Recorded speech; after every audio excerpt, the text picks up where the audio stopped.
ሰላም ጤና ይስጥልን ተመልካቾቻችን የሰኔ 15 2018 ዓ.ም የዕለተ ሰኞ ዜናዎችን ወደ እናንተ የምናደርስበት ሰዓት ላይ እንገኛለን። ከዜናዎቹ ጋር አብራችሁም ቆየው ረዴት ጌታቸው ነኝ። አብራችሁም ቆዩ።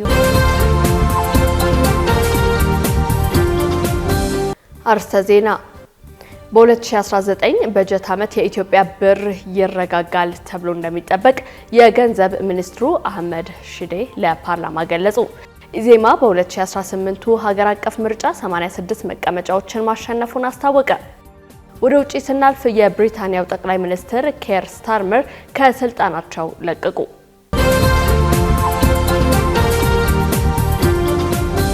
ወደ ቀዳሚ ዜናችን እንለፍ። በመላው ሀገሪቱ የተለያየ መጠን ያለው የክረምት ዝናብና ከፍተኛ የሙቀት መጠን እየተመዘገበ መሆኑ ተገለጸ። በኤሊኖኒ ተጽዕኖ ምክንያት በመላው ሀገሪቱ የተለያየ መጠን ያለው የክረምት ዝናብና ከፍተኛ የሙቀት መጠን እየተመዘገበ መሆኑን የኢትዮጵያ ሜትሮሎጂ ኢንስቲትዩት አስታውቋል።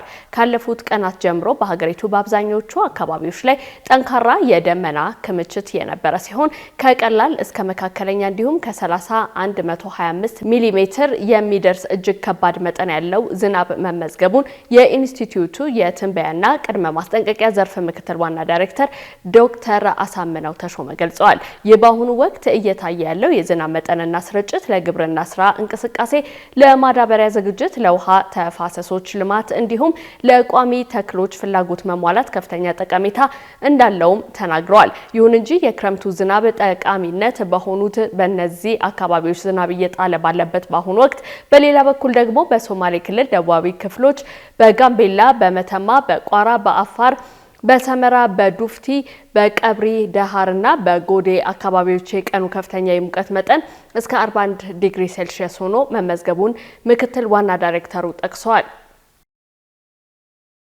በ2019 በጀት ዓመት የኢትዮጵያ ብር ይረጋጋል ተብሎ እንደሚጠበቅ የገንዘብ ሚኒስትሩ አህመድ ሺዴ ለፓርላማ ገለጹ።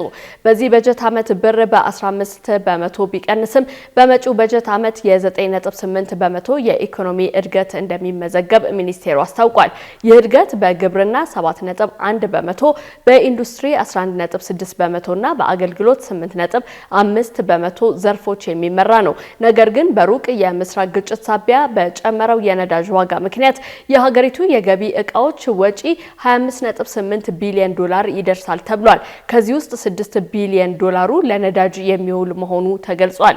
መንግስት የውጭ ምንዛሬ ገበያውን ለማረጋጋት አዳዲስ መመሪያዎችን እያወጣ ሲሆን የብሔራዊ ባንክ ጨረታዎችንና የንግድ ባንኮችን ሚና በማጠናከር በህጋዊና በጥቁር ገበያ መካከል ያለው ልዩነት ወደ 11 በመቶ ማውረድ መቻሉን ገልጿል።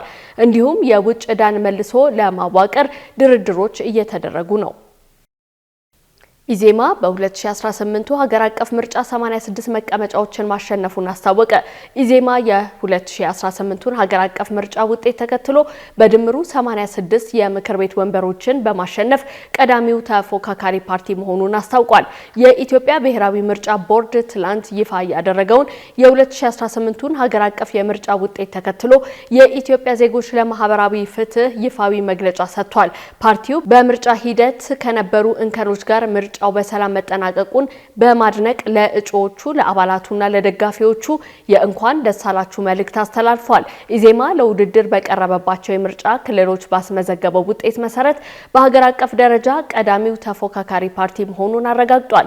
ፓርቲው በድምሩ 86 የወንበር መቀመጫዎችን ያገኘ ሲሆን ዝርዝር ስብጥሩም 13 የህዝብ ተወካዮች ምክር ቤትና 73 የክልል እንዲሁም የከተማ ምክር ቤት ወንበሮች መሆናቸውን በመግለጫው ጠቅሷል። ባሉት ዓመታት ጠንካራ ጎኖቹን በማስቀጠልና የታዩ ክፍተቶችን በስትራቴጂ በመሙላት ተጨባጭ የተፎካካሪ ፓርቲነት ሚናውን ጊዜ ሳያባክን ከዛሬ ጀምሮ እንደሚተገብር ኢዜማ አስታውቋል። በእነዚህ ዓመታት ብሔራዊ ጥቅሞችን በሚያሳኩ ጉዳዮች ላይ ከሁሉም ኢትዮጵያዊ ኃይል ጋር በጋራ እንደሚሰራ የገለጸው ፓርቲው ልዩነቶችንና ትችቶችን በማህበረሰቡ ልክ በጨዋነት እያቀረበ የጀመረውን ዘመናዊ የፖለቲካ ባህል የማዋለድ ተግባር አጠንክሮ ጠንክሮ እንደሚቀጥል ቃል ገብቷል።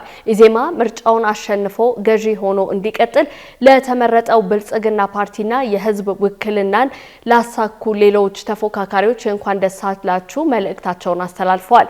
አሸናፊው ፓርቲ ዴሞክራሲያዊ ተቋማትን ለመገንባትና ፍትሃዊ የፖለቲካ ምህዳርን ለሁሉም እኩል ተደራሽ ለማድረግ በቁርጠኝነት እንዲሰራ ጥሪ አቅርቧል። በተጨማሪም ለሀገር እድገት የሚጠቅሙ አማራጭ ሀሳቦችን ከማንኛውም ወገን እንዲሰማና ትችቶችን በሆደ ሰፊነት እያስተናገደ ሀገሪቱ የሚያስፈልጋትን ዴሞክራሲ በጋራ ለመገንባት እንዲተጋ አሳስቧል። በተመሳሳይ በ7 ክልሎች በድምሩ 35 መቀመጫዎችን ማሸነፉን የነጻነትና እኩልነት ፓርቲ ገልጿል። ቦርዱ ባቀረበው ውጤት መሰረትም የነጻነትና እኩልነት ፓርቲ በ7 ክልሎች በድምሩ 35 መቀመጫዎችን አሸንፏል ተብሏል። ከንቲባ አዳነች አቤቤ በአዲስ አበባ ባለ 9 ወለል ህንጻዎችን የሚያካትት የአራዳ የበጎነት መንደር ግንባታን ይፋ አደረጉ። የብልጽግና ፓርቲ የሀገር አቀፉ ምርጫ ማሸነፉ ይፋ ሆኖ ዳግም ኢትዮጵያን ለመምራት ተጨማሪ የ5 ዓመት እምነት በተሰጠው ማግስት በአዲስ አበባ ከተማ ግዙፍ የክረምት በጎ ፈቃድ አገልግሎት በይፋ ተጀምሯል። የመረጠንን ህዝብ የምናመሰግነው በቃላት ብቻ ሳይሆን ችግሩን በሚፈቱ ተጨባጭ ተግባራዊ ምላሾች ነው ያሉት የከተማዋ ከንቲባ አዳነች አቤቤ ከከንቲባ ጽህፈት ቤት ጀርባ እጅግ የተጎሳቆሉና ለኑሮ ምቹ ያልሆኑ መኖሪያ ቤቶችን ወደ ንጹህና ውብ መንደር ለመቀየር የሚያስችል የአራዳ የበጎነት መንደር ግንባታ በዛሬው ዕለት በይፋ ማስጀመራቸውን አስታውቀዋል።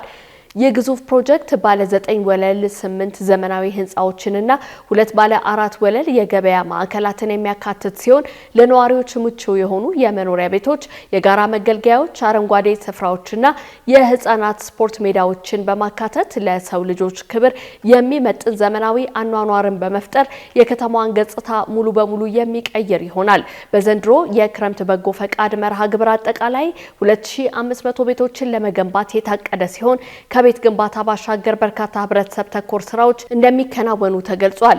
ከተማዋን ውብና ለኑሮ ምቹ የማድረግ ስራን ለማጠናከር የአካባቢ ጽዳት፣ የጎርፍ መከላከያ ግንባታዎች፣ አቅም ለሌላቸው ወገኖች ማዕድ ማጋራት፣ የደም ልገሳ፣ የአረንጓዴ አሻራ ችግኝ ተከላ፣ የማጠናከሪያ ትምህርት ስልጠናዎች፣ ነፃ የሕክምና አገልግሎትና የመንገድ ትራፊክ ማሳለጥ ስራዎች በክረምቱ በስፋት ይከናወናሉ። ይህ ተግባር ቤት የመገንባት ስራ ብቻ ሳይሆን መተማመንን፣ ጽናትን፣ አብሮነትን፣ ወንድማማችነትን እንዲሁም በጥቅሉ የኢትዮጵያን የብልጽግና መንገድ የመገንባት ትልቅ ዓላማ ያለው መሆኑን ከንቲባዋ አብራርተዋል።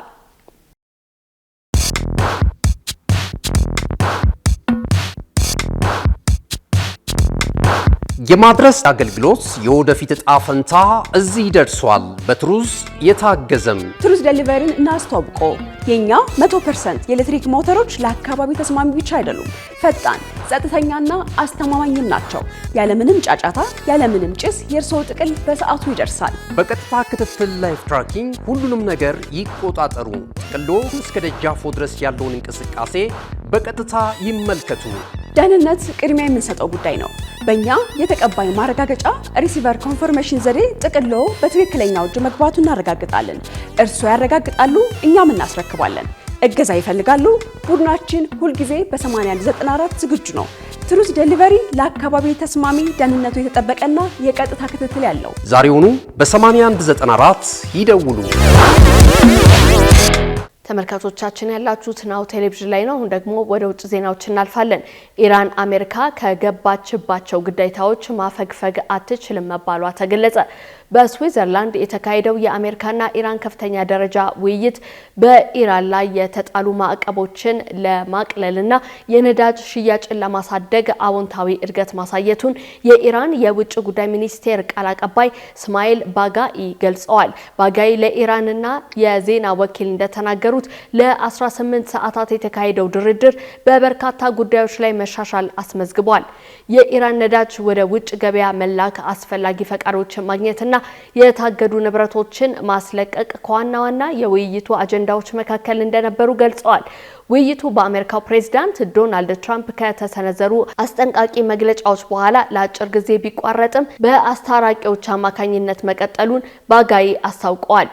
የኛ መሰረታዊ መርሃ ቃል በቃል ነውኛ የምንወስደው ማንኛውንም እርምጃ ከሌላ ወገን ተመጣጣኝ ተግባራዊ እርምጃ ጋር መሄድ አለበት ሲሉም አስገንዝበዋል። በኒውክሌር ፕሮግራም ጉዳይ ላይ ግን መደበኛ ድርድር ገና አለመጀመሩን ኢራን ገልጻለች። ባጋይ አሜሪካ ከገባችባቸው ግዴታዎች ማፈግፈግ እንዳትችል የሚያረጋግጡ አሰራሮች መዘርጋት ያስፈልጋል ብለዋል። የብሪታንያው ጠቅላይ ሚኒስትር ኪር ስታርመር ከስልጣናቸው ለቀቁ። የብሪታንያው ጠቅላይ ሚኒስትርና የሌበር ፓርቲ መሪ ኪር ስታርመር ከተረከቡት የሀገሪቱ ከፍተኛ የስልጣን መንበርና ከፓርቲ መሪነታቸው በገዛ ፈቃዳቸው መልቀቃቸውን በድንገት አስታውቀዋል። ይህ ያልተጠበቀ ውሳኔ በብሪታንያ ፖለቲካ ላይ ከፍተኛ ድንጋጤና መነጋገሪያ የፈጠረ ሲሆን ጠቅላይ ሚኒስትሩ ስራቸውን የለቀቁበትን ዝርዝር ምክንያት በሚመለከት በቅርቡ መግለጫ እንደሚሰጡ ይጠበቃል።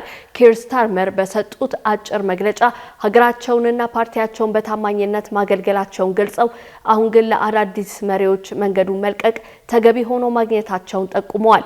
ውሳኔውን ተከትሎ የሌበር ፓርቲ በአስቸኳይ አዲስ ሊቀመንበርና የሀገሪቱን ጠቅላይ ሚኒስትር ለመምረጥ የውስጥ ሂደቶችን የሚጀምር ሲሆን አዲስ መሪ እስኪሰየም ድረስም በጊዜያዊነት ሀገሪቱን ማን እንደሚመራ ከደቂቃዎች በኋላ ይፋ ይደረጋል ተብሎ ይጠበቃል። የዚህን ታሪካዊ ውሳኔ ዝርዝር መረጃዎችና ተከታታይ ኩነቶች እንደደረሱን የምናቀርብ በመሆኑ የቴሌግራም ቻናላችንን ሰብስክራይብ በማድረግ በቅርብ ይከታተሉ። 37 በመቶ አሜሪካውያን ከዩናይትድ ስቴትስ ጋር በተደረገው ስምምነት ኢራን የበለጠ ተጠቃሚ ሆናለች ብለው እንደሚያምኑ አንድ ጥናት አመላከተ። የሲቢኤስ ኒውስ የህዝብ አስተያየት ጥናት እንደሚያሳየው አብዛኛዎቹ አሜሪካውያን ከኢራን ጋር ያለው ግጭት እንዲያበቃ የሚደግፉ ሲሆን ዩናይትድ ስቴትስ የቴህራንን የኒውክሌር መርሃ ግብር በቋሚነት ማቆሟ ላይ ግን ጥርጣሬ አለ ይላሉ።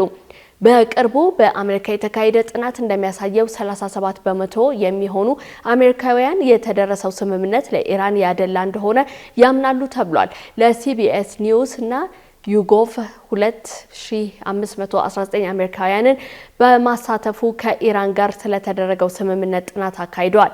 በጥናቱ መሰረት 37 በመቶ የሚሆኑት ምላሽ ሰጪዎች ስምምነቱ ለኢራን የተሻለ ነው ሲሉ 22 በመቶ የሚሆኑት ደግሞ ለአሜሪካ የተሻለ ነው ብለዋል። 78 በመቶ ያህሉ ምላሽ ሰጪዎች በዩናይትድ ስቴትስ እና በኢራን መካከል ያለው ግጭት እንዲያበቃ እንደሚደግፉ ሲገልጹ 22 በመቶ የሚሆኑት ደግሞ ኢራን እጅ እስክትሰጥ ድረስ ግጭቱ እንዲቀጥል ይፈልጋሉ ተብሏል።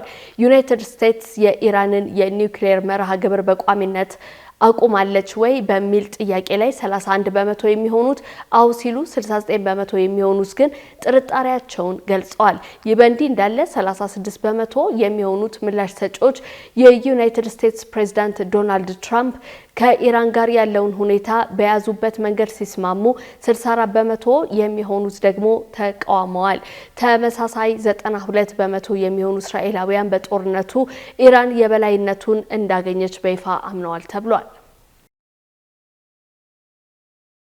ካሽጎ በየትኛውም ዓለም ሆነው በማንኛውም ሰዓት ለወገኑ የሚደርሱበት ፈጣን የገንዘብ መላኪያ ተከፈተሎ።